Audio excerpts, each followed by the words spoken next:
Johan. Hola, buenas noches. Buenas noches a todos.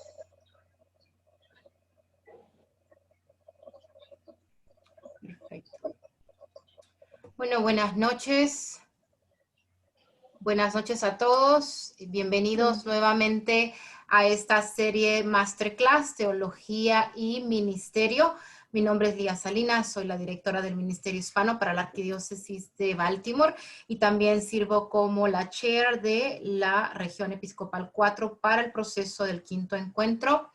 La serie Masterclass es traída a ustedes bajo el auspicio de las diócesis que componen la región episcopal 4, que son 7, la arquidiócesis castrense, la arquidiócesis militar, la arquidiócesis de Baltimore, la de Washington, la diócesis de Arlington, la diócesis de Richmond, la diócesis de Wheeling, Charleston y la diócesis de Wilmington.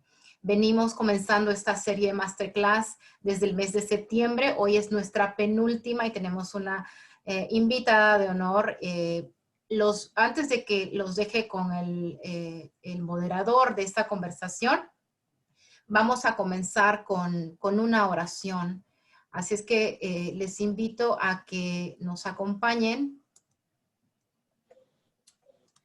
Les voy a poner en la pantalla, les voy a compartir en la pantalla la oración que rezamos siempre, la oración del proceso del quinto encuentro. En el nombre del Padre, del Hijo y del Espíritu Santo.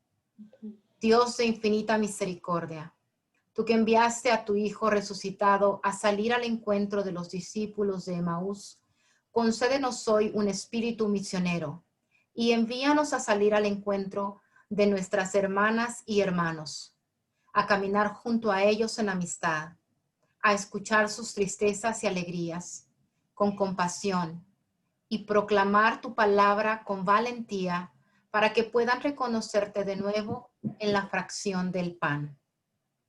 También esta noche encomendamos a esta gran nación que nosotros llamamos nuestro país, nuestro hogar.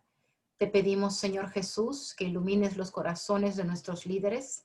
Te pedimos, Señor, que lleves la calma a todas esas personas que quizás sienten un poco de ansiedad en estos días. Te pedimos que tú nos des esa calma, ese amor, ese consuelo de un Padre amador. Todo esto te lo confiamos en nombre de tu Hijo amado Jesucristo. Amén. En el nombre del Padre, del Hijo y del Espíritu Santo. Pues bien, para continuar, antes de que empecemos, les presento a José Amaya. José Amaya es mi amigo, compañero, colega. José Amaya es el director de la Oficina de Formación en la Fe de la Arquidiócesis Castrense. José ha estado activo por muchos años, ha sido mentor mío, consejero, pero es un excelente líder a nivel nacional.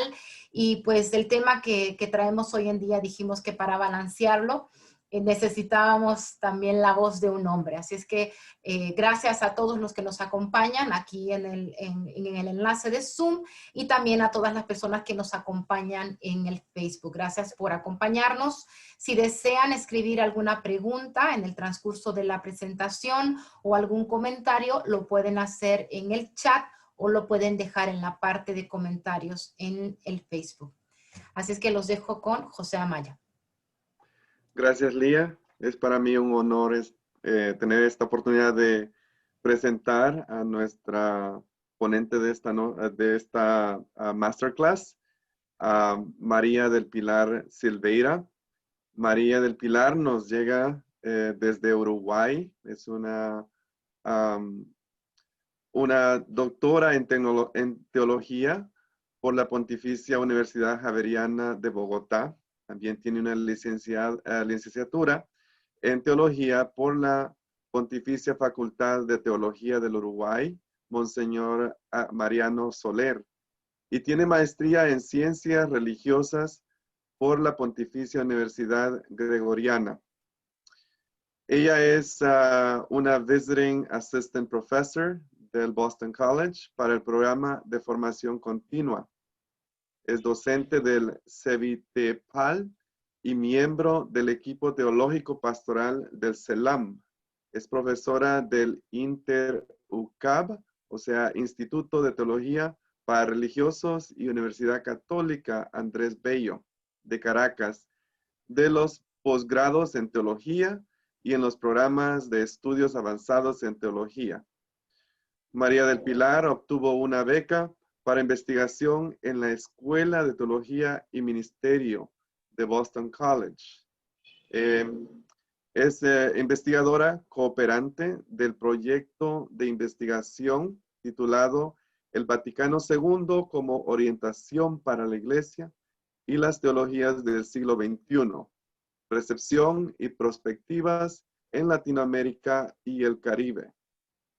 Es autora del libro titulado Mariología Popular Latinoamericana, Fisonomía de la Mariología Popular Venezolana. Ha publicado artículos en revistas teológicas tales como Iter, Studium Theologicum Exaverianum, Actualidade Teológica, y también tiene publicaciones en línea. Una de estas publicaciones se titula María, Madre de Jesús, que la pueden encontrar en línea.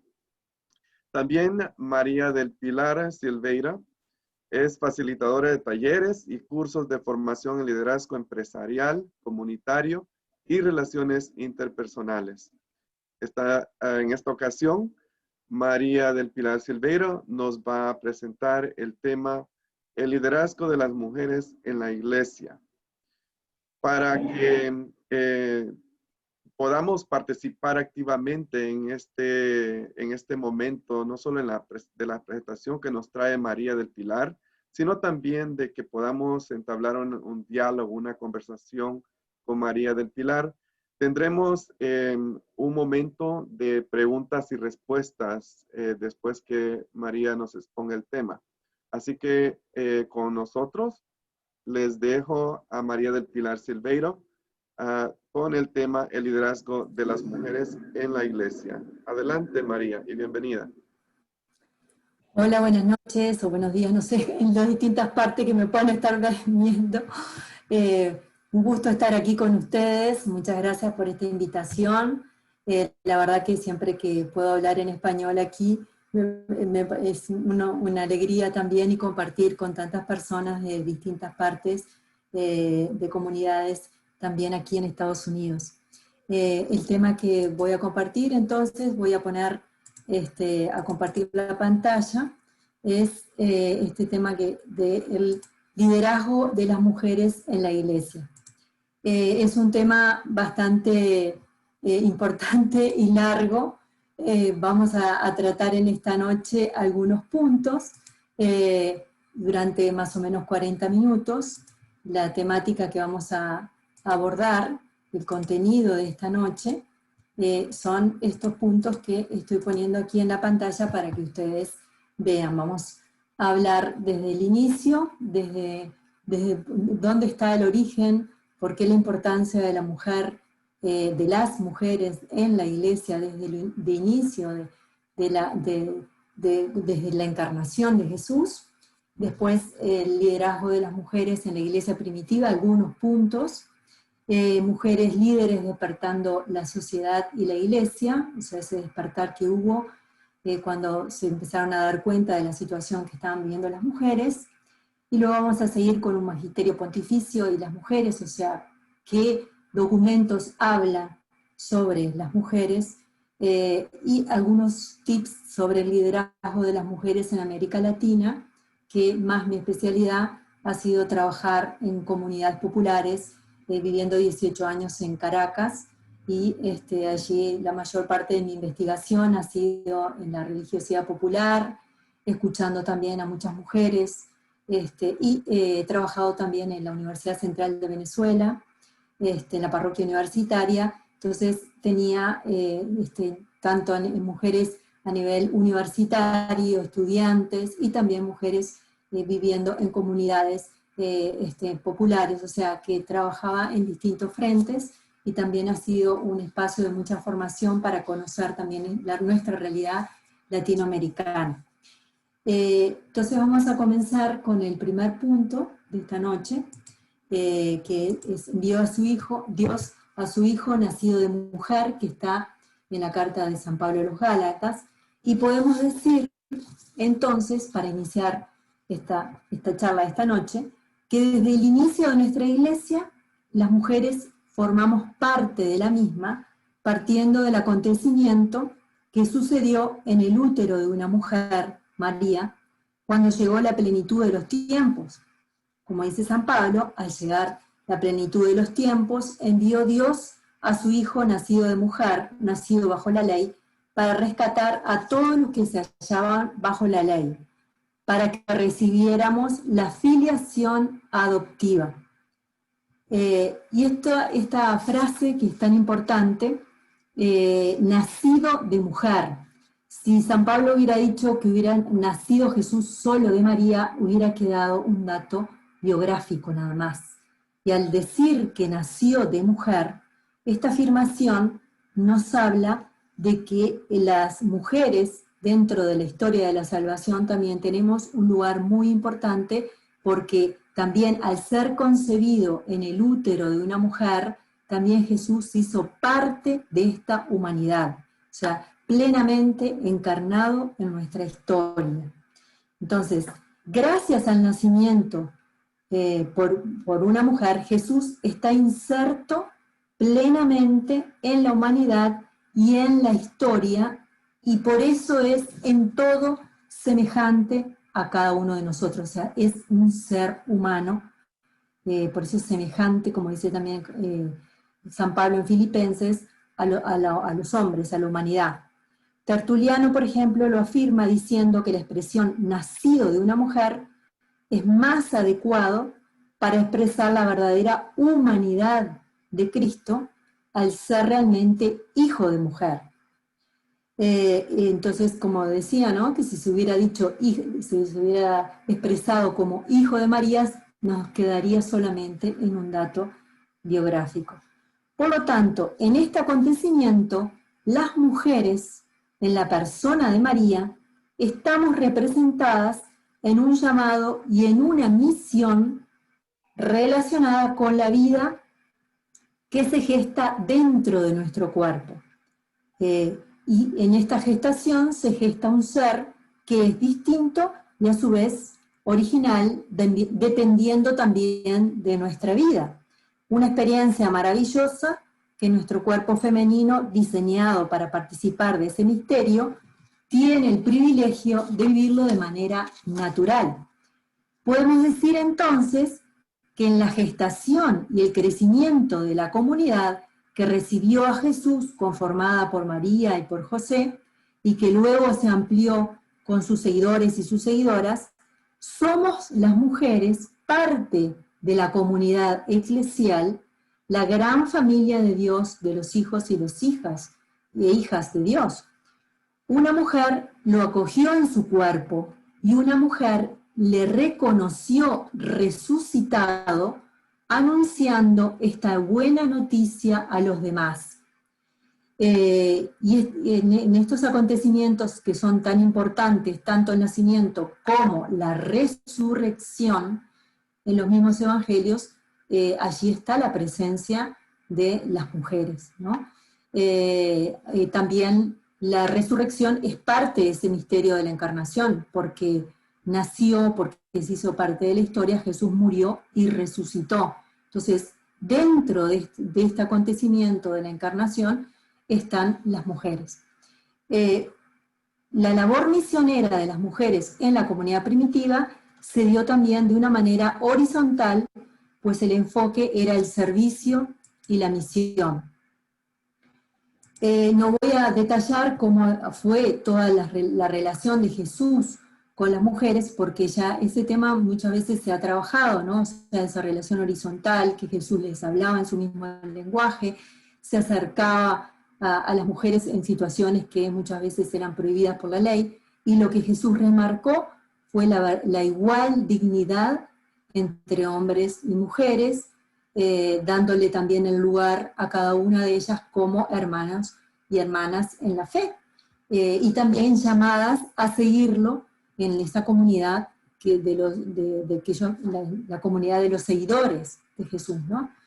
Entonces, si bien Jesús instaura una nueva manera de relación entre sus seguidores y seguidoras, esta realidad no continuó en la iglesia primitiva al irse ejerciendo los ministerios por varones y las mujeres fueron quedando en el ámbito privado, incluso sometidas a algunas prohibiciones.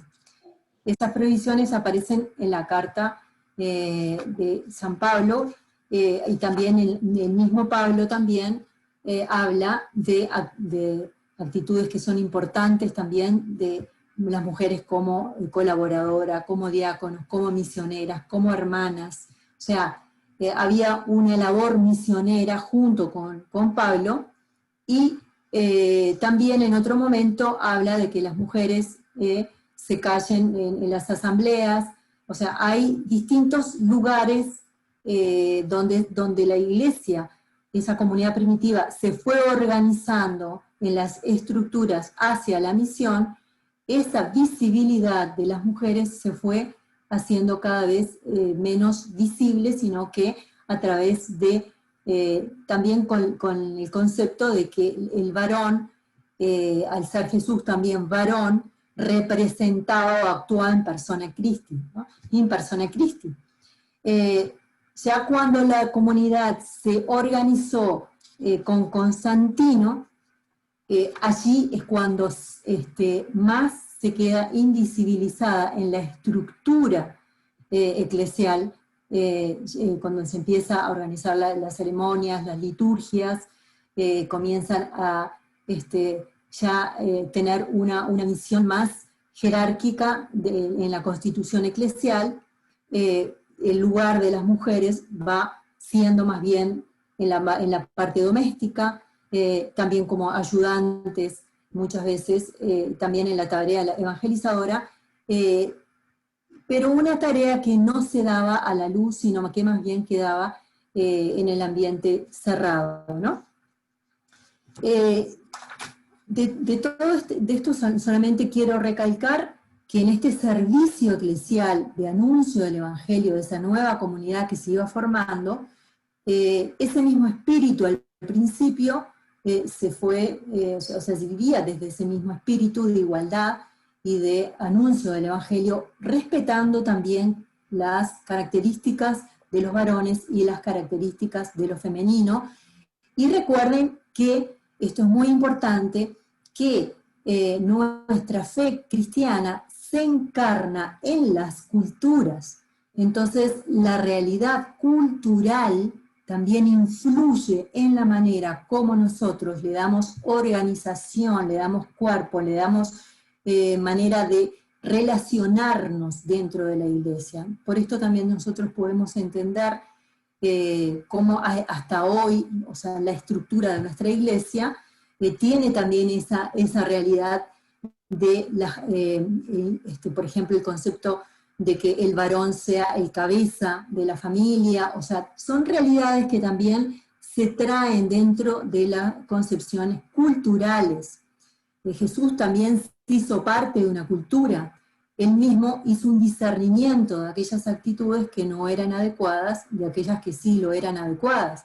Bueno, ese permanente discernimiento, lo digo ya desde el principio, es importante para la realidad actual también de nuestra iglesia en este momento y el lugar que nosotras las mujeres queremos ocupar, ¿no?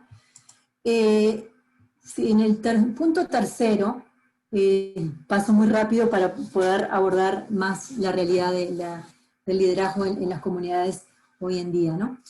En ese, digamos, despertar, por muchos años, las mujeres pasamos, digamos, desapercibidas o no estábamos visiblemente, ya sea en la dirección de los países, en las conducciones políticas, sino que más bien el ámbito era el hogar, la familia, y el rol de esposa, de madre, y también muchas veces, bueno, dentro de la iglesia muy valorado el rol de la mujer como virgen, la vida consagrada, ¿no? En todos los movimientos que se comenzaron a hacer dentro de la sociedad, cuando las mujeres se comenzaron a dar cuenta de que su historia estaba contada por los hombres y que ellas eran una parte muy importante de la humanidad y que no tenían una voz visible, esta voz se comenzó más bien en el ámbito social, pero la sociedad también tiene repercusión en la iglesia. Por eso está muy relacionado a lo que les decía anteriormente, la fe que se encarna en una cultura. Bueno, nuestra fe, o sea, nuestra manera de relacionarnos también, hombres y mujeres, en la sociedad, también las personas que no tienen fe se empezaron a dar cuenta de que las mujeres no estaban representadas. Todos esos movimientos que comenzaron desde 1791 en adelante, aquí en esta lámina ustedes van a ver cómo desde 1791 hasta el siglo XX y hasta la actualidad ha sido un permanente despertar de las conciencias de derechos, por ejemplo, de las mujeres que no lo tenían reconocidos, y una permanente abrir espacios dentro de la sociedad. Allí toda la cantidad de mujeres líderes que a través de organizaciones donde reclamaron sus derechos, ya sea en el trabajo, ya sea en la parte legislativa de los votos, ¿no? Se fueron abriendo puertas, y este movimiento, lo curioso fue que se fue dando a nivel internacional, pancultural, o sea, universal, y en todos los países. Fíjense que desde el 1791 no tenían hoy en día todas las conexiones que nosotros tenemos para poder, que nos llegan las noticias y estamos enterados de lo que sucede en todo el mundo. Bueno, fíjense cómo esa oleada de movimientos desde 1791 se fue dando en los distintos países. Las mismas mujeres comenzaron a darse cuenta a la medida que los estados se iban organizando y se iban creando independencia de los países también, de coronas, por ejemplo en España, toda la parte de América Latina, se iban independizando, iban teniendo su propia autonomía, comenzaron a darse cuenta cuál era el rol y también qué derechos necesitaban exigir. En 1924, por ejemplo, el primer voto es en América Latina, en la parte, lo puse allí como un hito importante porque fue en un pueblo, en mi país, en Uruguay, para votar una junta de mujeres, pidió autorización para poder hacer una votación, y eso está registrado como las primeras mujeres que sufragaron en Sudamérica, ¿no? O sea, como para decir que la conciencia se fue abriendo cada vez poquito, o sea, de a poco, digamos así, pero con los medios y con la información que había en aquel momento, hasta toda la época desde 1975 en adelante, bueno, antes 1967, cuando la creación de las Naciones Unidas, y las mismas Naciones Unidas fueron abriendo ese espacio, por ejemplo, en 1975, con el Año Internacional de la Mujer. O sea, son realidades que hoy nosotros nos parecen, ya nacimos, o sea, los jóvenes que nacen ahora, como que eso ya viene en la historia, ya esos movimientos son así, pero fueron luchas de mujeres, algunas fueron muy violentas al principio, porque necesitaron romper con estructuras y con pensamientos que allí surgieron todo el movimiento feminista. O sea, y esta misma sensibilidad abrió paso para que dentro mismo de la iglesia, también las mujeres, como formamos parte de la sociedad, dentro de la misma iglesia también se comenzaran a cuestionar qué lugar tenían las mujeres dentro de la iglesia y qué derechos. Aquí en este cuadro, fíjense que también pongo al final que ya llegamos al siglo XX, las puertas del siglo, final del siglo XX y comienzo del siglo XXI, mujeres con cargos de gobierno, presidentes, primer ministro, o sea, ya entramos en una manera de cómo las mujeres, o sea, visible, pasaron de un ámbito invisible a una presencia visible, concreta, real, conduciendo a la sociedad en lugares muchas veces que ocupaban los hombres. ahí está también la pregunta. ¿Las mujeres tenemos que ocupar o hacer lo mismo que los varones dentro de la sociedad? Bueno, esa pregunta la dejo ahí, porque la misma experiencia de mujeres presidentes en distintos países también nos dan la respuesta. ¿Cómo gobiernan las mujeres? ¿Cómo gobiernan los hombres? Si solamente repiten patrones idénticos y entonces no tienen las características femeninas, ¿qué es lo que nos distingue? O sea, esa pregunta la dejo por ahí. Continuando con este punto, cuando hablamos del liderazgo dentro de la iglesia, como recién les estaba diciendo, las mujeres bautizadas católicas comenzaron a hacerse también preguntas, ¿no? ¿Qué lugar tienen y tenían las mujeres dentro de la iglesia? ¿Qué derechos? Y allí se empezaron a dar cuenta también que dentro de la iglesia habían interpretaciones también de la palabra de Dios, como el libro de Génesis, que no dejaban a la mujer en un lugar, a las mujeres en lugares bien parados, digamos así, al hablarla como ocasión de pecado, al hablar de las mujeres también como brujas o hechiceras, o sea que habían también un concepto de las mujeres más bien no muy adecuado a la realidad, a esa verdad, a la igual dignidad entre hombres y mujeres. Por mucho tiempo también se habló dentro de la iglesia del rol de las mujeres como esposa, madre, virgen. También se cuestionaba la tarea dentro del hogar.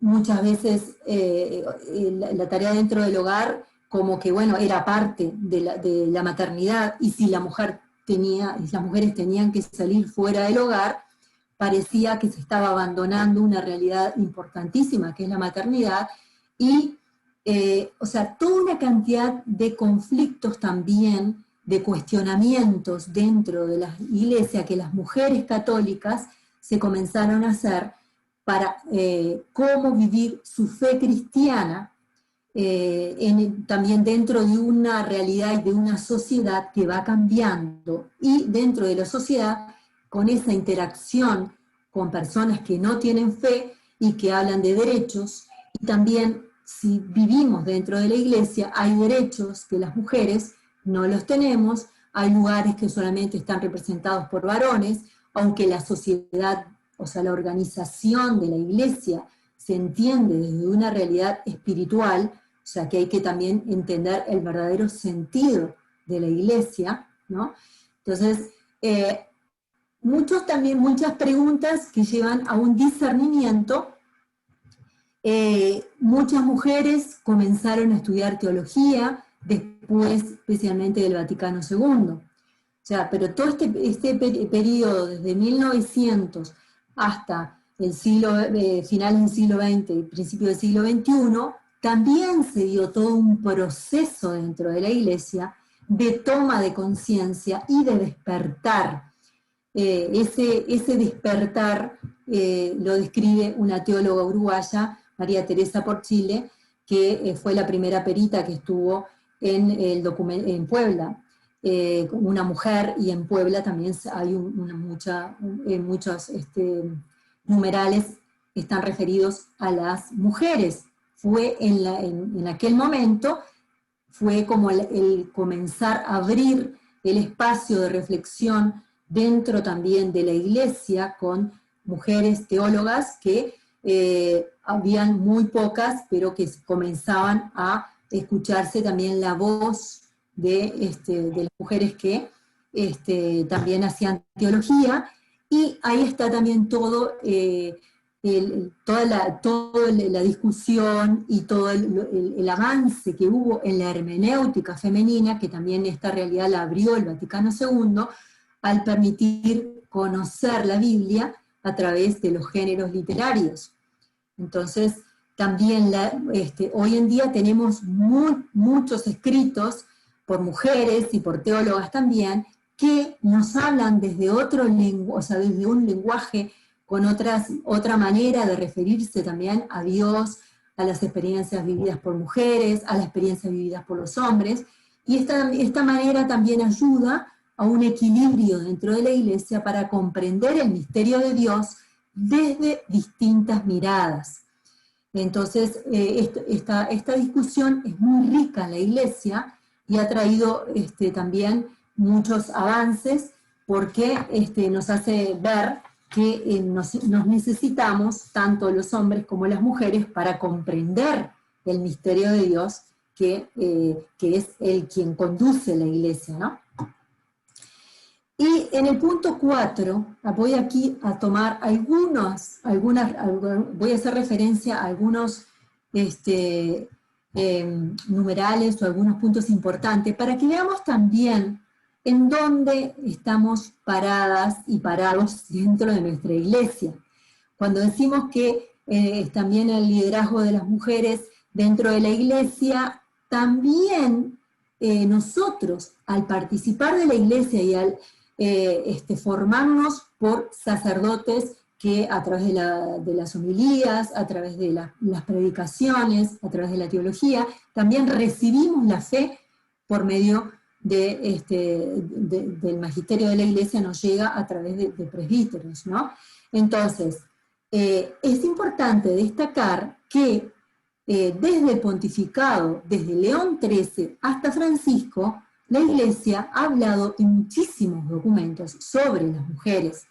Ya desde León XIII se comienza a hablar fue toda la problemática cuando comenzó la revolución industrial en Europa, y toda la realidad de las mujeres que comenzaban a trabajar era una problemática que León XIII la asumió y escribió sobre esa realidad, destacando, si bien su visión, o sea, hay que ubicarnos también en el momento histórico de lo que se dice cada una de las análisis, ¿no? O sea, la historia es un proceso y no podemos vivir de espalda a la historia. O sea, nuestra realidad de hoy es porque venimos desde una historia, de una tradición.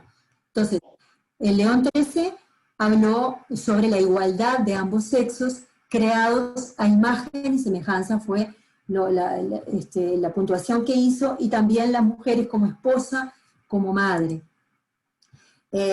Y Pío XII, por ejemplo, todo el pontificado de Pío XII abrió muchísimo digamos, al liderazgo femenino. ¿Por qué? Porque la discusión de toda esa época era cómo las mujeres, lo que habíamos hablado hace 2 láminas atrás, de esa apertura en la sociedad, que las mujeres votaban, la apertura en la vida social, en la vida a través de ser ciudadanas, de ejercer el derecho al voto, de dar una opinión sobre la realidad política, social. León XIII, Pío XII, ayudó muchísimo al despertar esta realidad, a que las mujeres sean conscientes de eso, a que puedan votar, a que también hagan valer su lugar. Para América Latina fue muy importante porque todo el movimiento de la acción católica en América Latina, impulsado por este pontificado, ayudó a que muchas mujeres en América Latina fueran líderes en distintas comunidades, en las universidades, en lugares de campo, de ciudad, y le dio un crecimiento muy importante. Muchas también de esas mujeres después, algunas de esas fueron auditoras en el Concilio Vaticano II, venían de esta actividad inserta, y especialmente en América Latina, en comunidades y en Europa también, ¿no? Entonces, por ejemplo, eso fue algo importante, quizás no sabía que el hablar de esa realidad llevara a una incidencia tan importante. En América Latina, muchas de las mujeres son líderes de comunidades de base, también por esa orientación de que como cristianos somos verdaderos ciudadanos y que la realidad política también incumbe en la vida laical, o sea que tenemos que trabajar y dar nuestra opinión y ayudar a que nuestra sociedad sea una sociedad donde se respeten nuestros derechos y nuestras libertades, ¿no?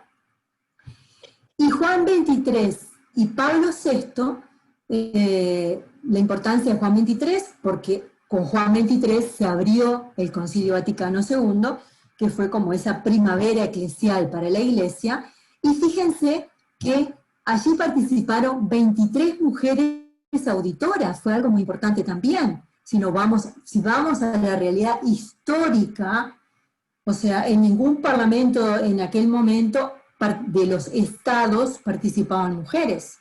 Dentro de la iglesia se le dio esta posibilidad, se abrió esta posibilidad, aunque no tenían voto, no podían votar, hubo una presencia de estas mujeres, ¿no? Habían también religiosas, habían 10 religiosas y 13 laicas de estas mujeres participantes del Concilio Vaticano II. En los documentos que habla sobre las mujeres es Gaudium et Spes, número 29, 49, 60, y allí se habla se condena cualquier tipo de discriminación social, cultural o por motivo de sexo, raza, color, condición social, o sea, se toman las luchas, digamos, se dejan escritas en Gaudium et Spes, de toda esa realidad social, digamos, que estaba latente en aquel momento histórico, se deja escrito en Gaudium et Spes este sentir también sobre la realidad de las mujeres. En el número 49 se hace un reconocimiento obligatorio de la misma dignidad personal del hombre y de la mujer en el mundo, y el pleno amor evidencia también plenamente la unidad del matrimonio confirmada por el Señor. Después, en el número 60, habla sobre la participación de la mujer en todos los campos de la vida, y es conveniente que logren asumir plenamente su papel según su propia naturaleza. Este numeral, digamos que es muy importante porque abre la posibilidad que los bautizados y bautizadas podamos ejercer nuestro bautismo, nuestra dimensión sacerdotal, profética, y como reyes, digamos, como construir el reino desde nuestro bautismo, tanto hombres como mujeres. O sea que el Concilio Vaticano nos abre a esta realidad. Y en el numeral 9 del decreto sobre el apostolado de los laicos, dice cómo en nuestros días las mujeres tienen una participación cada vez mayor en toda la vida de la sociedad, y es de gran importancia su participación igualmente creciente en los campos del apostolado de la Iglesia. O sea, se abre a que las mujeres participen en el apostolado de la Iglesia. Después, con Pablo VI, tenemos los documentos más importantes, solamente lo voy a mencionar aquí, es Humanae Vitae, sobre toda la realidad de la apertura de la mujer también, como la maternidad y todo el cuidado sobre la vida. El sínodo sobre el diaconado, aquí es también importante porque hoy en día se basan en estos documentos para hablar sobre el diaconado de la mujer. En este sínodo de 1971 se define que el diácono permanente solamente es admitido para hombres casados y de edad madura, y el documento Inter Inseniores afirma la no admisión de mujeres al sacerdocio ministerial. Durante todo el movimiento después del concilio, hubo también con Pablo VI varios intentos de comisiones donde se estudió sobre el diaconado femenino, también comprendiendo ya sea la base bíblica, ya sea la tradición de la Iglesia, si era posible o no que las mujeres pudieran ser sacerdotes, y este documento de alguna manera cierra esta realidad. Con Juan Pablo II, Juan Pablo II, que tuvo 27 años de pontificado, bastante largo, y su regalo, digamos, más importante sobre la mujer fue la Carta Apostólica Mulieris Dignitatem, que también hace allí una reivindicación del lugar de las mujeres, porque hace una lectura del libro de Génesis desde otra hermenéutica que también le abre una posibilidad distinta de comprender el lugar y el misterio de la mujer creada a imagen y semejanza de Jesús, de Jesús y del mismo Dios, ¿no? De Jesús digo porque por la realidad humana, de humanidad, ¿no? Y Jesús como el Hijo de Dios, ¿no?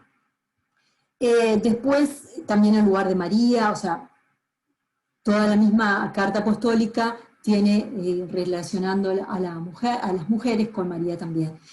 Después, otro documento que es importante, que también se toma hasta el día de hoy y lo sigue también Francisco, es la Carta Apostólica Ordinatio Sacerdotalis, sobre la ordenación sacerdotal reservada solo a hombres, que también aquí cierra todo de nuevo la discusión sobre el sacerdocio de las mujeres.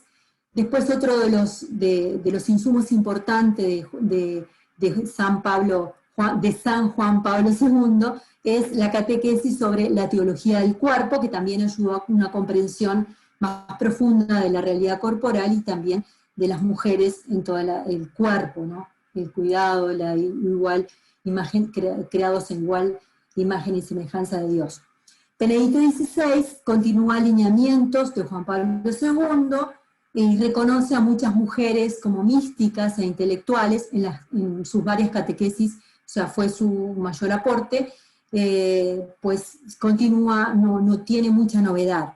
Con Francisco ya estamos en su actual pontificado, estamos en este camino, y con Francisco tenemos varios puntos, ¿no?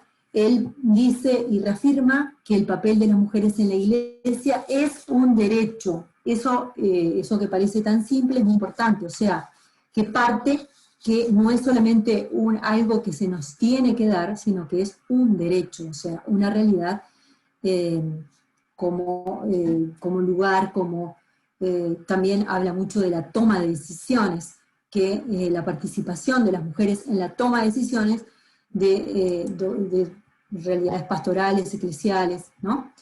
También vuelve al tema de la teología de la mujer, a comprender más el magisterio, comprender más desde la Biblia, desde la tradición de la Iglesia. También enfoca su visión hacia una Iglesia más sinodal, y por eso también en la exhortación Querida Amazonía, también da una definición del diaconado femenino en el sentido de que dice una postura donde se ofrece solamente, aparentemente, queda cerrada también esa posibilidad para las mujeres, aunque se puede, cerrada por decir que no solamente se la puede pedir si un obispo ve una necesidad pastoral, se puede abrir esa posibilidad, pero no es digamos, un decreto donde en todos los lugares se abra el diaconado femenino. En ese sentido lo digo, ¿no?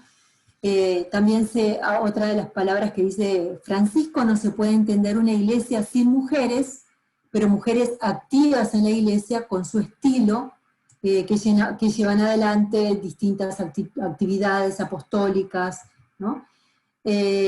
Una novedad muy importante que trae en el pontificado de Francisco es que en el sínodo para la Amazonía es la primera vez que participan 35 mujeres, y hoy en día hay más de 1000 mujeres que están trabajando y ocupando puestos dentro del Vaticano.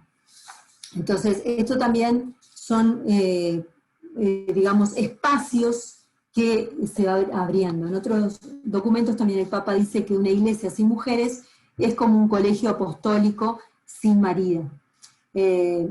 No se puede entender una iglesia sin mujeres, como ya está escrito ahí. También en la exhortación apostólica Evangelii Gaudium, en el número 103, dice, o sea, reconoce que hay muchas mujeres que están participando en muchas actividades y están llevando a la iglesia adelante, pero dice que todavía es necesario ampliar los espacios para una presencia femenina más incisiva en la iglesia, porque el genio femenino es necesario en todas las expresiones de la vida social.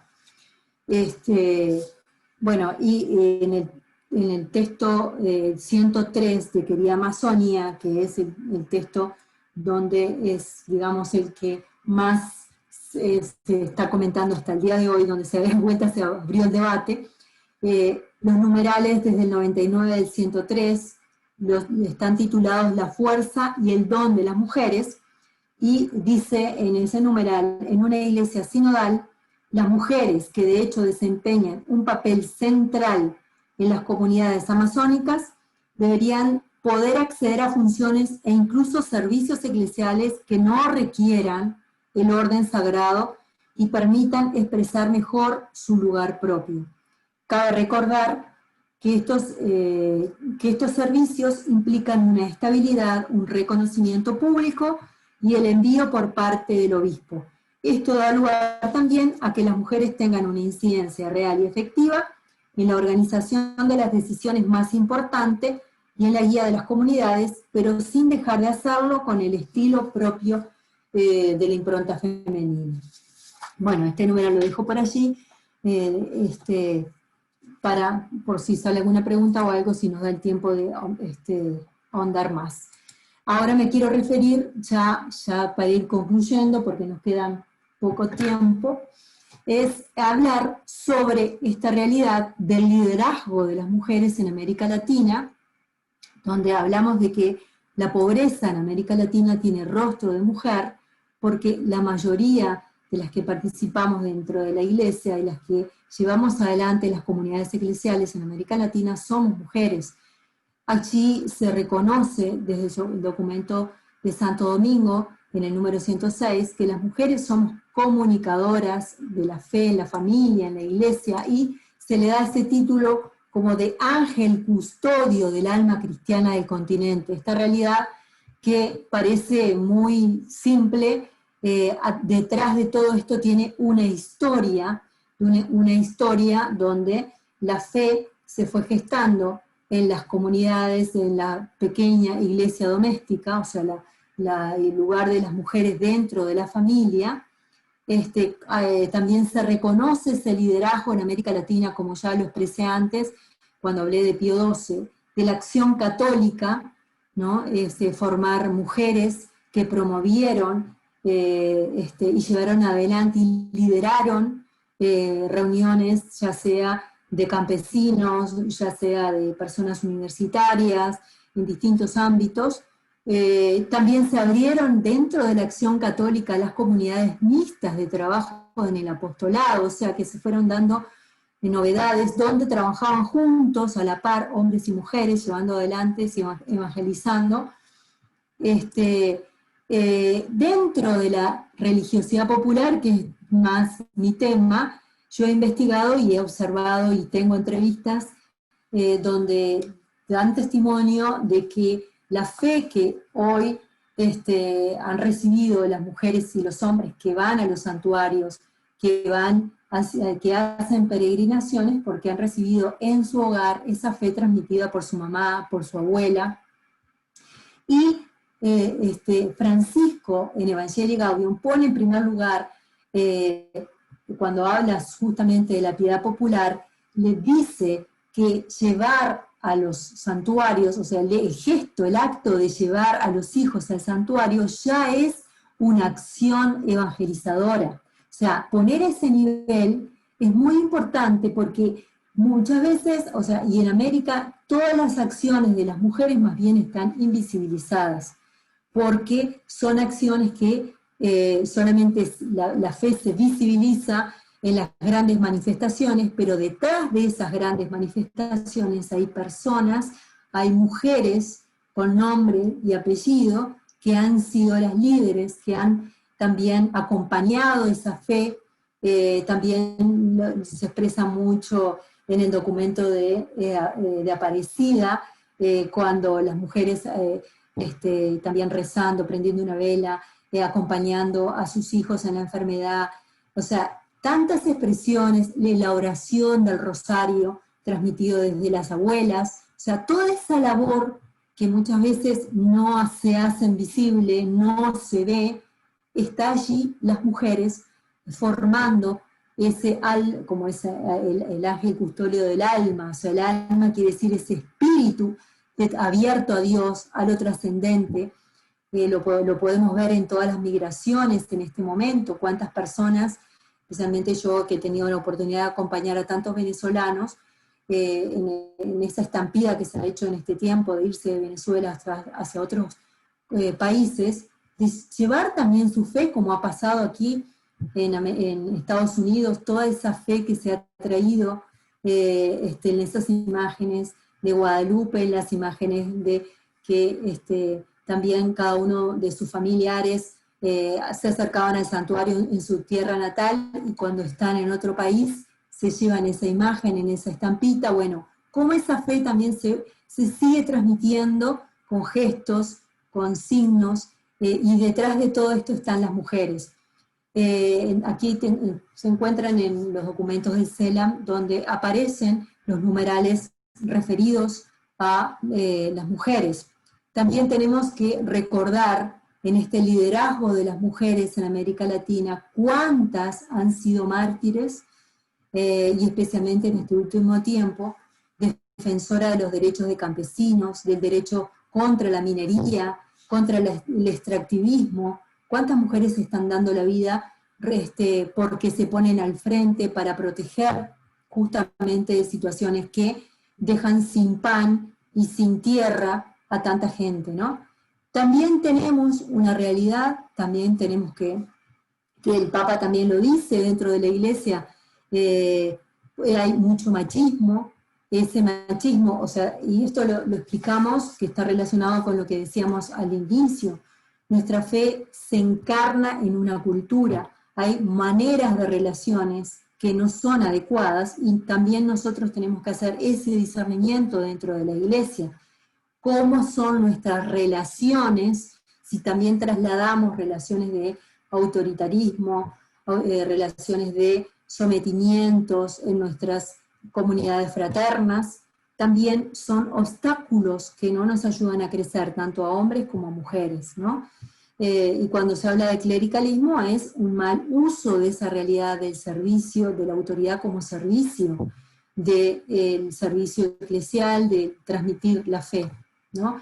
También en esta transmisión de la fe hay una realidad de la globalización, o sea, van quedando o se van haciendo invisibilizadas muchas veces nuestra fe, nuestra realidad cultural, por otras costumbres que no son ni siquiera de nuestra cultura, y que por las redes sociales y que por, bueno, en este momento las redes sociales lo que más nos llega, nos hacen perder nuestra identidad de pueblo, y también identidades de mujer, también estereotipos por nuestro cuerpo. O sea, aquí habría mucho para hablar, también solamente menciono algunos aspectos. Y para culminar, que también dejo abierto, porque el liderazgo de las mujeres y la situación de las mujeres dentro de la Iglesia es una realidad abierta, es una realidad que no está cerrada, porque estamos construyendo la Iglesia,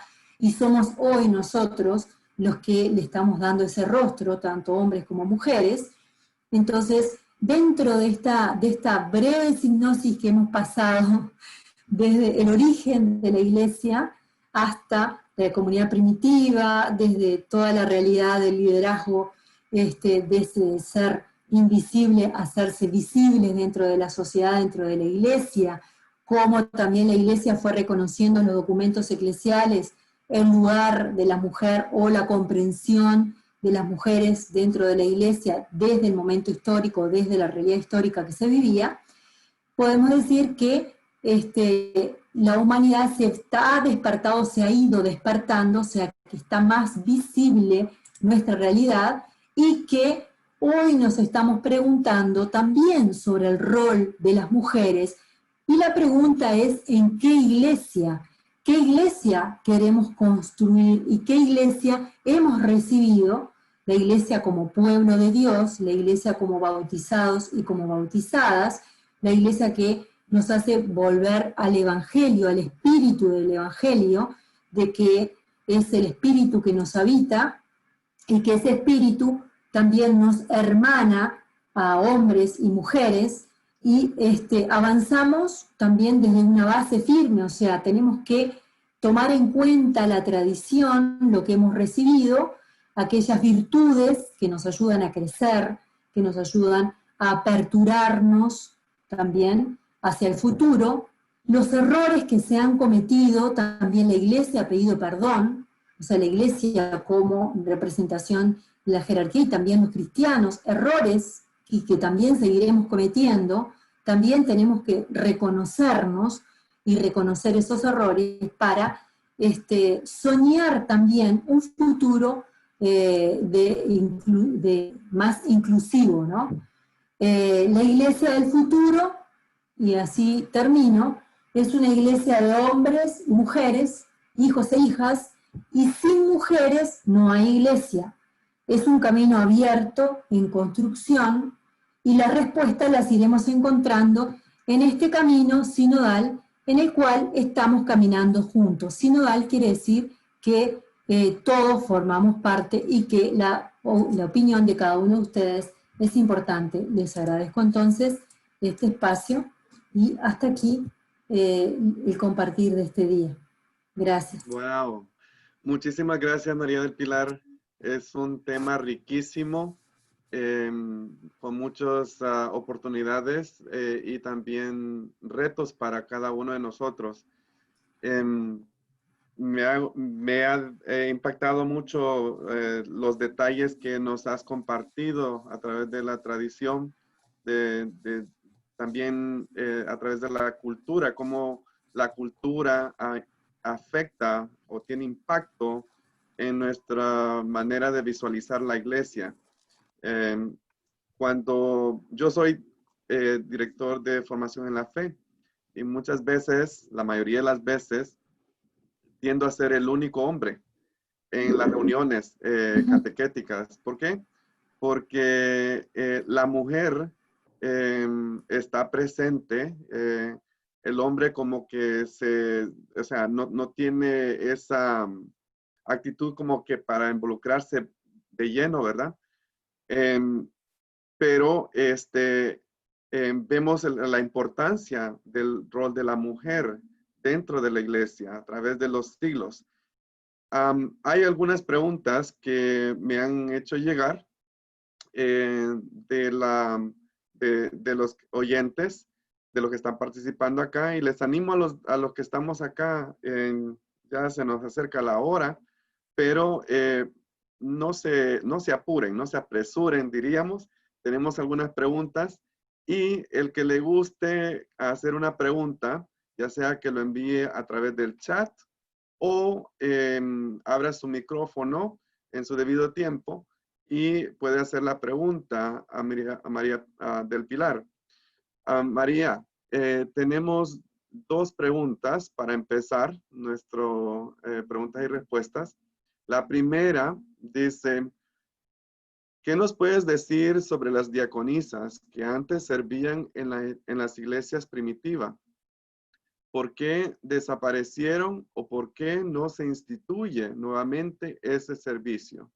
Si nos puedes hablar un poquito más al respecto.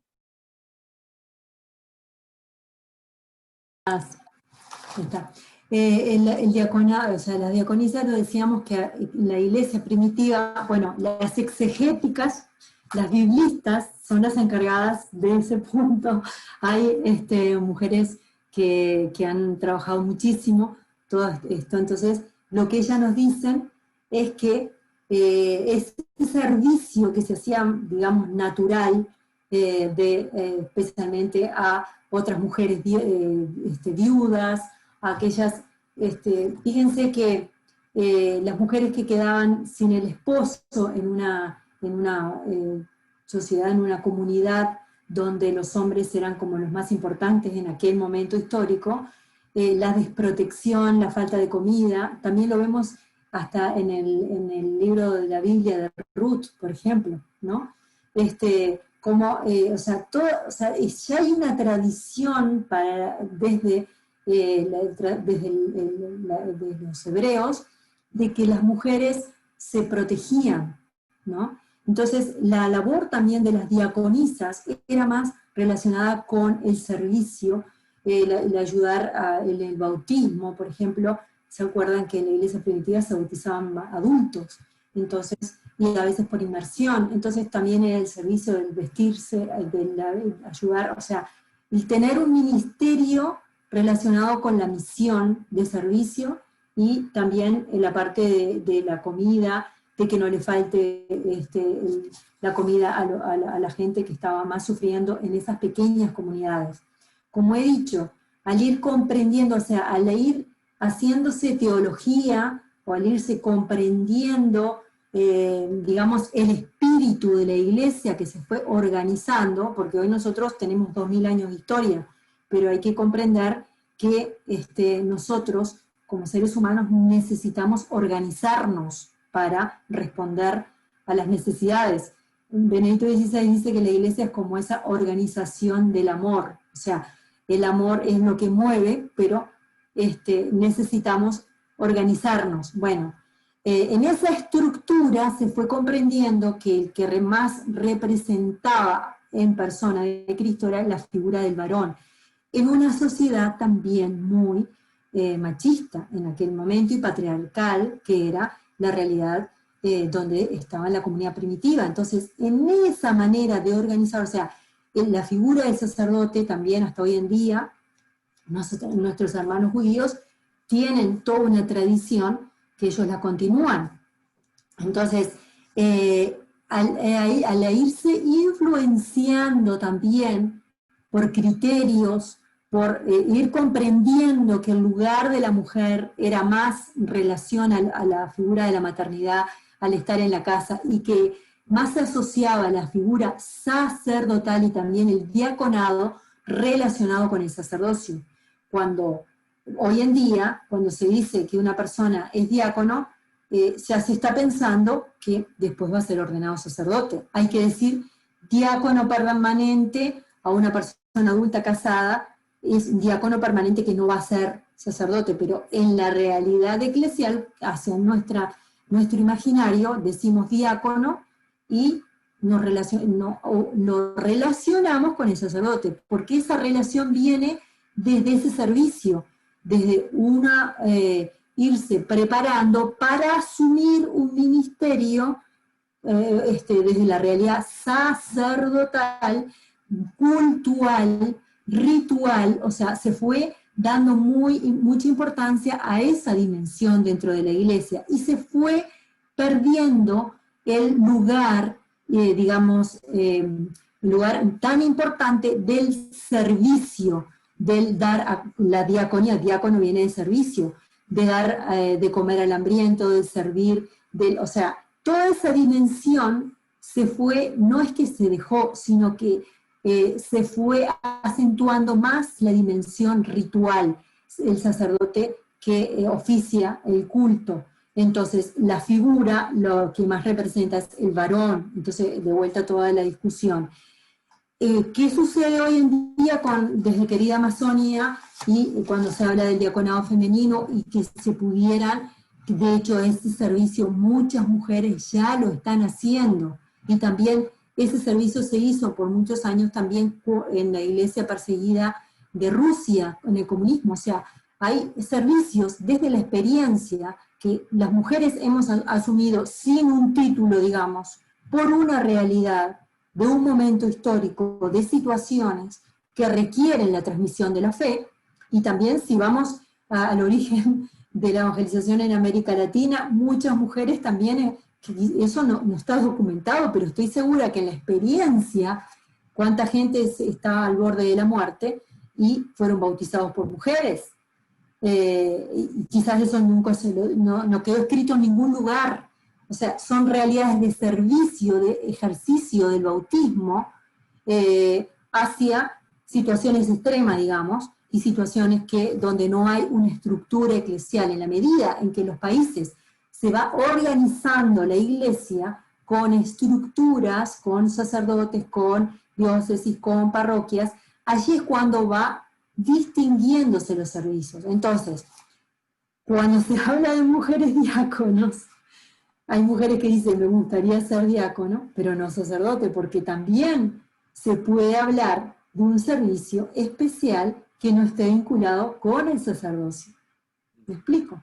Entonces, yo creo, por eso es un tiempo muy importante de comprender qué servicios el Espíritu está suscitando para también hacer llegar la palabra de Dios para la evangelización, porque todo está orientado hacia ahí. ¿Cuál es el sentido del sacerdocio? ¿Cuál es el sentido de cualquier vocación en la iglesia? El dar a conocer a Cristo, el dar a conocer la fe, el anuncio del Evangelio, el que más personas participen de la iglesia por medio del bautismo. O sea, ese poder sacerdotal del bautizar, ¿no? Por eso por eso la iglesia tiene ese discernimiento, el estudio, todo ese camino que se hace para elegir a los candidatos y todo eso, viene porque hay un servicio para seguir construyendo el reino, ¿no? Entonces, desde la iglesia primitiva hasta ahora, lo que fue cambiando, digamos, en síntesis, el irse dejando de lado, o sea, la desaparición del ministerio fue en la medida que la iglesia se fue organizando más hacia lo ritual y hacia una iglesia más, bueno, con la figura del sacerdote, incluso la realidad del celibato. En principio, los obispos eran casados. Entonces, o sea, fue como una maduración de una organización eclesial que respondiera a la evangelización. Gracias, wow, es un tema bien rico. Tenemos una pregunta más, siguen llegando las preguntas. La siguiente pregunta es, ¿crees que la religiosidad popular ha dejado a las mujeres en una zona de confort respecto a los nuevos retos de la iglesia, sintiendo que asistir a misa, rezar el rosario, llevar a los niños a la catequesis es suficiente? Esa realidad la tenemos en todas las situaciones, no solamente en la religiosidad popular.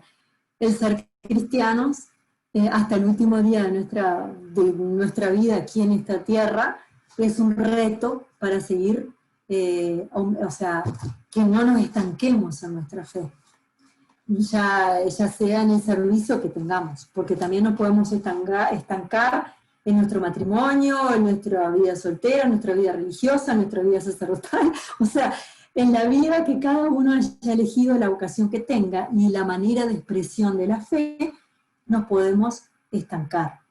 Entonces, yo creo que lo que sí tenemos siempre y lo que las exhortaciones del Papa nos pone, digamos, a pensar, es que nuestra fe esté permanentemente activa, que no nos dormamos en experiencias que hemos vivido en el pasado, y por eso es que hay situaciones que nos siguen interpelando. Cada vez que las situaciones nos interpelan, es el momento de que nuestra fe crezca. Porque cuando yo me pregunto, ¿y por qué sucede esto? Y a veces me da la sensación de que estoy perdiendo la fe porque no sé qué contestar y no sé qué decir frente a esta realidad, es el momento de que se vuelva a activar mi fe y me vuelva a despertar. O la situación de una muerte o esta misma situación de la pandemia es una manera de llamarnos a la atención o de sacudirnos, de adormecernos en la situación que sea, ¿no? Y justamente ese camino de no habituarnos a ritos o no habituarnos y decir ya está, cuando yo digo ya está, ya soy católico, ya voy a misa, ya, en cualquier situación de la vida que haga, es el momento donde me siento más estancada, ¿no?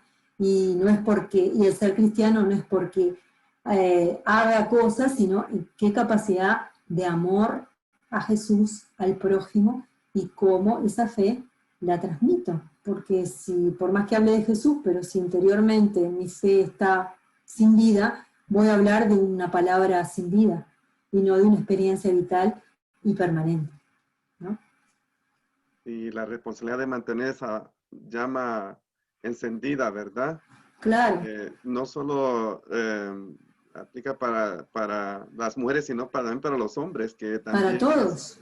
para todos ser bautizado.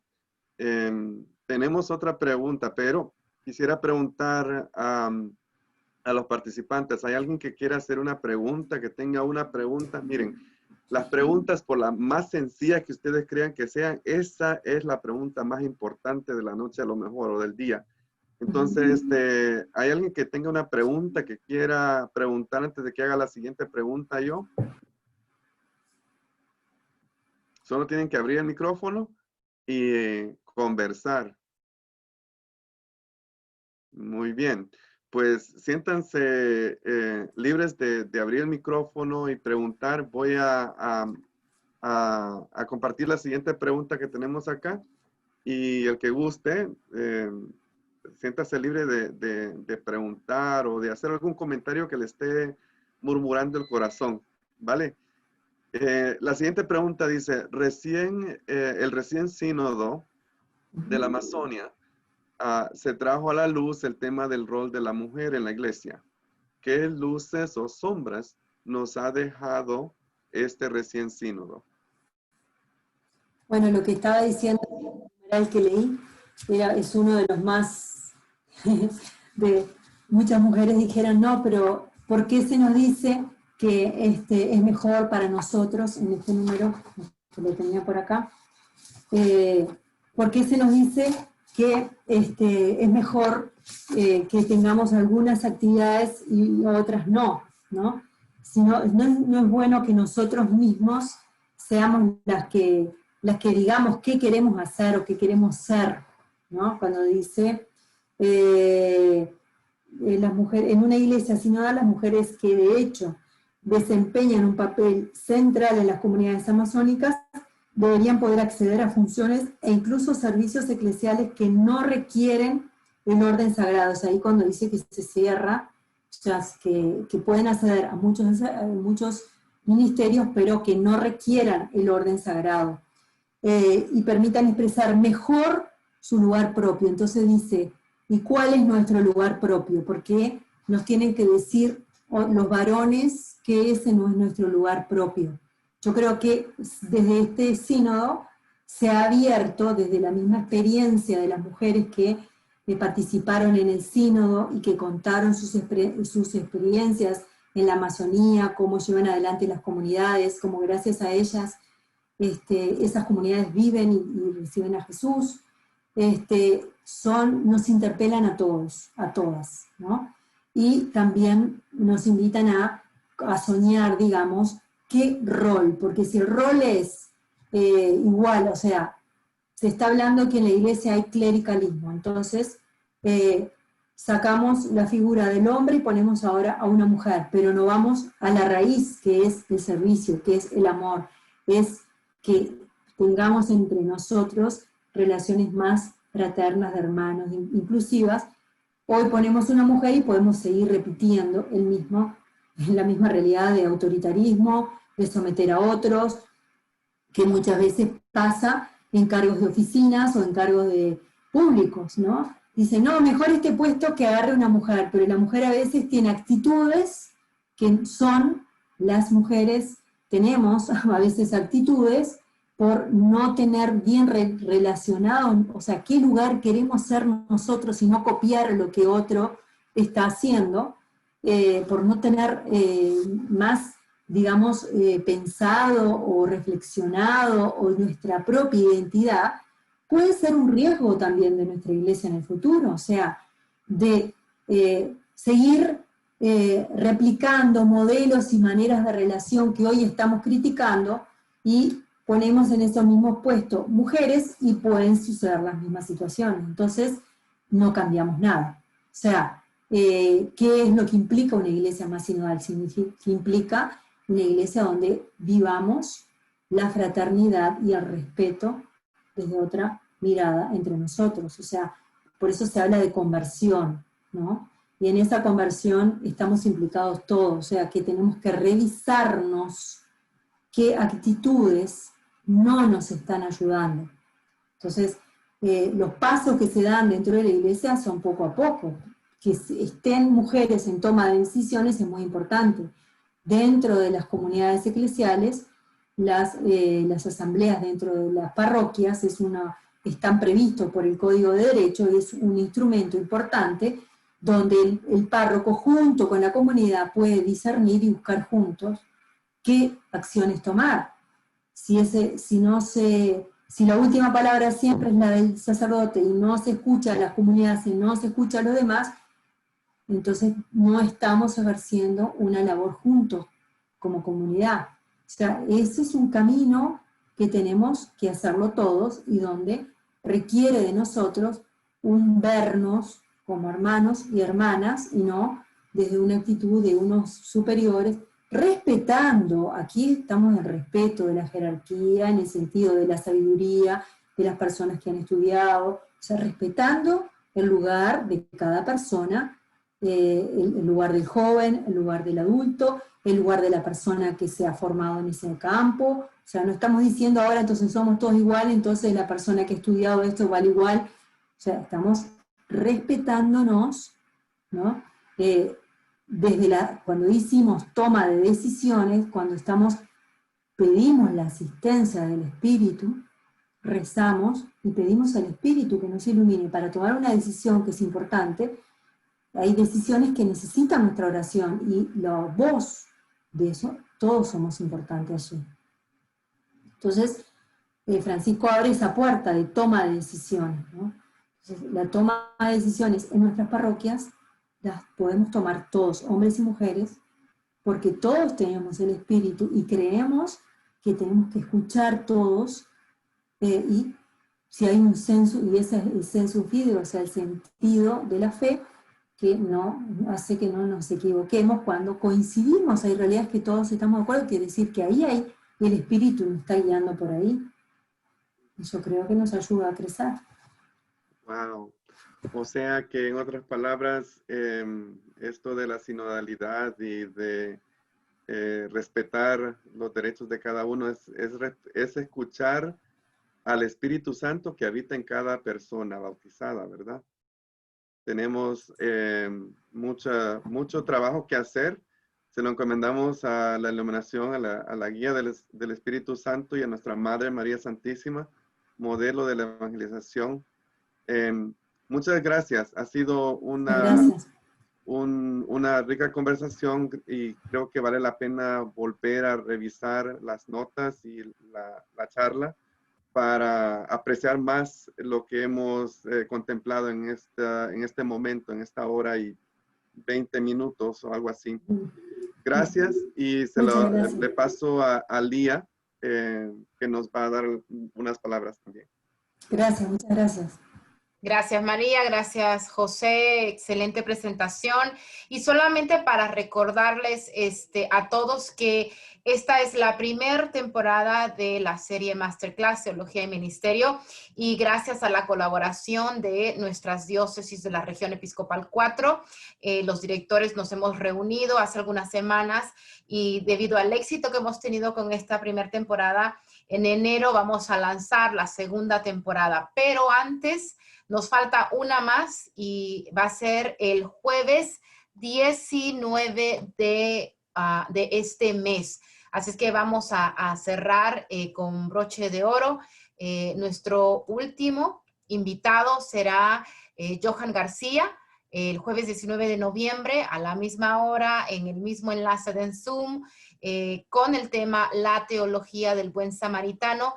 Y en víspera del Adviento también Johan nos va a traer a un cantautor y me dijo que nos va a tener algunos premios, así es que acompáñennos de aquí en 2 semanas y esa será la última presentación de esta primer temporada. Quiero agradecer a toda la gente que se ha conectado hoy. Veo en el chat que han dicho que están conectados desde México, desde Chicago, desde Maryland, desde Virginia, inclusive desde Montreal. Pueden ver la grabación de esta transmisión en la página de la Arquidiócesis de Ministerio Hispano, en la página del Facebook de Baltimore. Y también lo pueden ver, siempre los ponemos en YouTube, Así es que gracias por acompañarnos y nuevamente les recuerdo que sintonicen la próxima y última Masterclass, 19 de noviembre. Quiero que concluyamos entonces. Estaba viendo algunos de los comentarios acá. Quiero agradecer también a las personas que se han conectado por medio de Facebook. Veo que ahí también están conectados de varios lugares, de Richmond, Virginia. Así es que saludos a todas las personas que están conectados desde la diócesis de Richmond. Entonces cerramos esta noche agradeciendo a Dios por tener esta oportunidad de diálogo, de colaboración, de aprendizaje, que nos ilumine, que nos cuide, que nos proteja y que todo lo que hagamos lo hagamos en nombre de Él para servir a su iglesia que tanto amamos. En el nombre del Padre, del Hijo y del Espíritu Santo. Amén. Buenas noches a todos y que Dios les bendiga.